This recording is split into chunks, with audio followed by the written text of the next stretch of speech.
Após permanecerem um ano no deserto do Sinai, o povo de Israel finalmente marchou para a terra de Canaã. Semanas depois, chegaram à fronteira da terra prometida. Deus garantia ao seu povo a conquista da terra. Mas isto não anulava o esforço humano, a participação humana na conquista da mesma. Assim é que, em sua sabedoria, Deus ordenou a Moisés que enviasse 12 espias, um de cada tribo, para trazer um relatório sobre aquilo que existia na terra. Depois de 40 dias, os espias retornaram, porém, para surpresa geral, com um relatório negativo, falando da impossibilidade de conquistarem a terra. Apenas Josué e Caleb disseram: se o Senhor se agradar de nós, ele nos dará essa terra. Somente sejamos fiéis ao Senhor.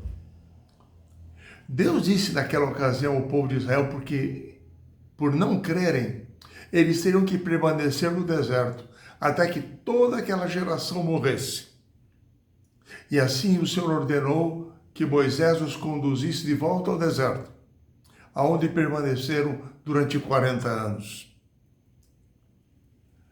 Quando Josué assumiu a liderança de Israel após a morte de Moisés, com uma nova geração de líderes nas tribos, Josué levou a sério a missão de entrar com o povo de Israel na terra prometida. E assim, tal como Moisés fizera, ele enviou agora 2 espias para estudarem a primeira cidade a ser conquistada além do Jordão, a cidade de Jericó. Chama a nossa atenção o fato de que os 2 espias foram chamados do mesmo local onde haviam ocorrido 2 incidentes negativos na história de Israel anteriormente. O primeiro deles, relatado em Números 13, é exatamente quando Moisés enviou os 12 espias a partir de Sitim e eles retornaram com um relatório negativo. Foi também em Sitim, numa segunda ocasião, em que, influenciados por Balaão, os israelitas violaram a aliança com o Senhor, se envolveram em orgias com mulheres moabitas, adoraram seus deuses em festas idólatras. A grande questão que estava agora diante de Josué e dos 2 espias que ele havia enviado era: repetiria o fracasso, o relatório negativo de 40 anos antes, ou confiariam no Senhor e seguiriam em frente? Israel recebeu naquele momento do Senhor a sua segunda chance. Deus é um Deus de segunda chance. A Bíblia chama essa segunda chance de graça. Ou seja, Deus oferece sempre a possibilidade de um recomeço, que é oferecer aquilo que nós não merecemos, mas que Deus sempre esteve disposto a nos conceder. O apóstolo Pedro experimentou essa graça após haver negado a Jesus. E assim é que ele nos exorta a crescermos na graça, a experimentarmos o perdão de Deus e uma nova vida espiritual. A posição de Deus comunicada a Josué era clara agora. Josué, nós vamos recomeçar a história. Pela minha graça, nós conquistaremos a terra prometida. Nesta semana, nós estudamos 2 momentos exatamente na história da conquista de Canaã, na vida do povo de Israel.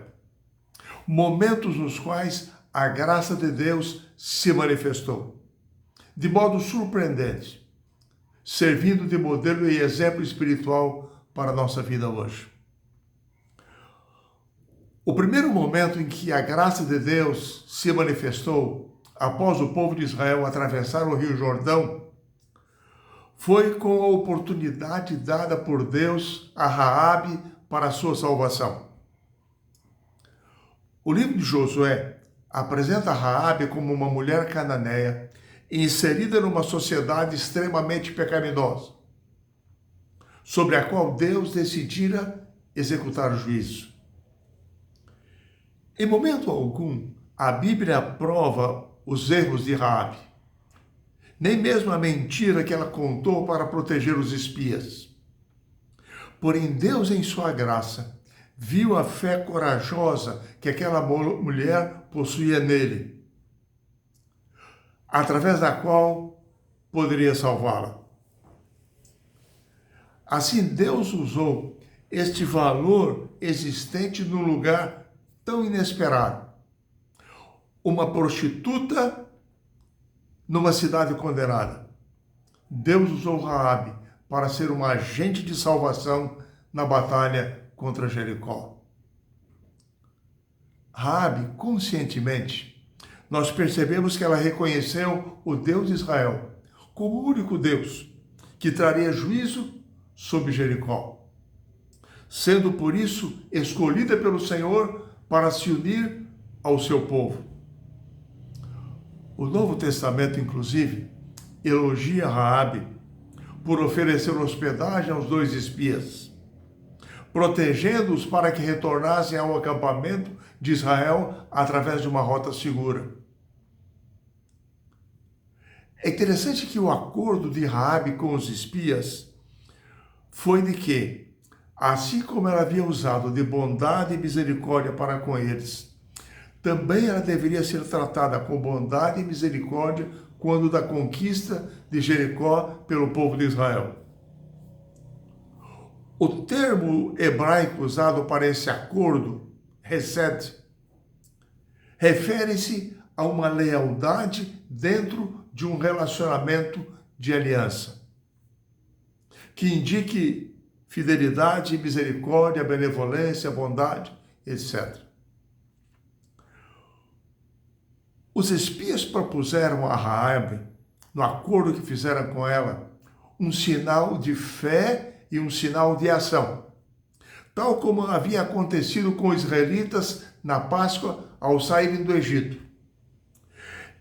Deus pediu que eles permanecessem dentro de casa, não podiam sair das suas casas, e no umbral das portas das casas, eles espargiram sangue de um animal, símbolo de que ali estavam o povo de Deus, se preparando para o êxodo.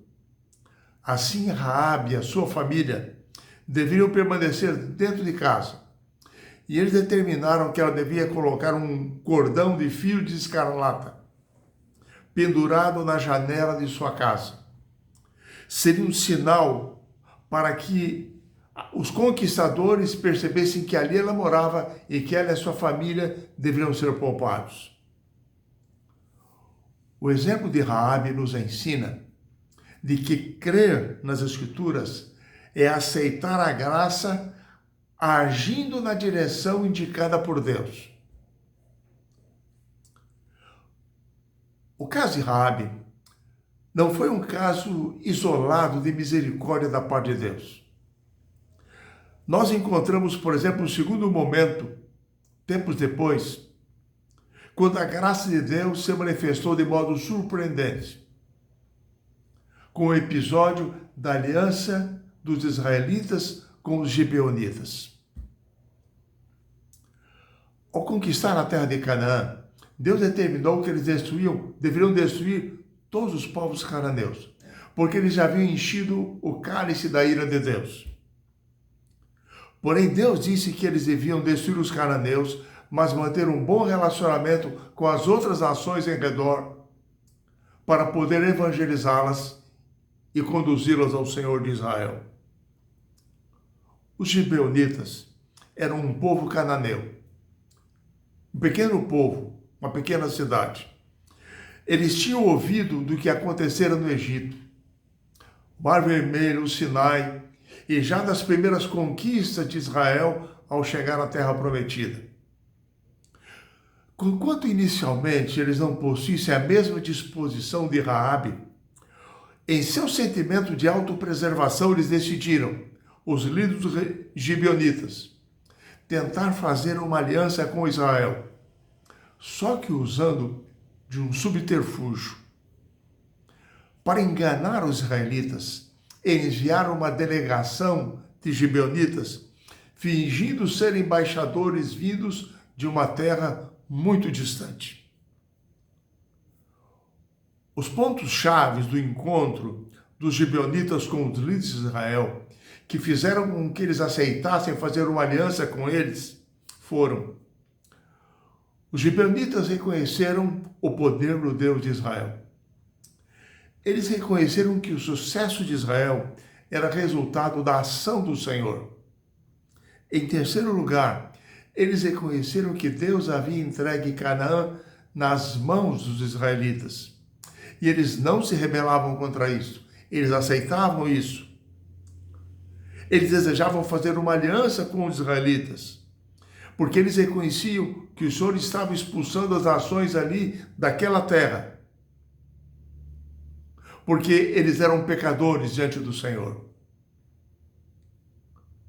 Bem verdade que Josué deveria ter perguntado ao Senhor a respeito dos gibeonitas, antes de fazer com eles qualquer aliança. Esse é o dever fundamental de todo líder do povo de Deus, consultar o Senhor. Porém, ele não o fez. E assim sendo, os israelitas foram levados a violar uma das condições fundamentais da conquista da terra: não fazer aliança com os cananeus. Fizeram uma aliança com os gibeonitas com um juramento em nome do Senhor. Quando descobriram que haviam sido enganados, ficaram numa situação delicada. Porque como o juramento fora feito em nome do Senhor Deus de Israel, eles não podiam voltar atrás, não podiam mais destruir os gibeonitas. Assim, Josué e os líderes de Israel tomaram uma decisão. Os gibeonitas passariam a fazer parte da comunidade de Israel, mas eles se tornariam servidores de toda a congregação, carregadores de lenha e tiradores de água para o serviço da casa de Deus. Aquilo que poderia ser uma maldição tornou-se uma bênção para eles. O voto, a aliança feita com Israel, permaneceu em vigor durante muitas gerações. E a Bíblia destaca que mesmo quase 1000 anos depois, quando o povo de Israel retornou do cativeiro em Babilônia, foram os moradores de Gibeão que os ajudaram a reconstruírem a cidade de Jerusalém. Enfim, nós aprendemos essa semana que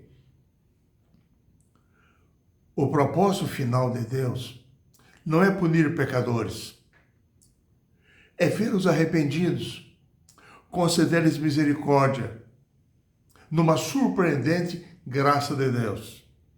Essa é a disposição do Senhor.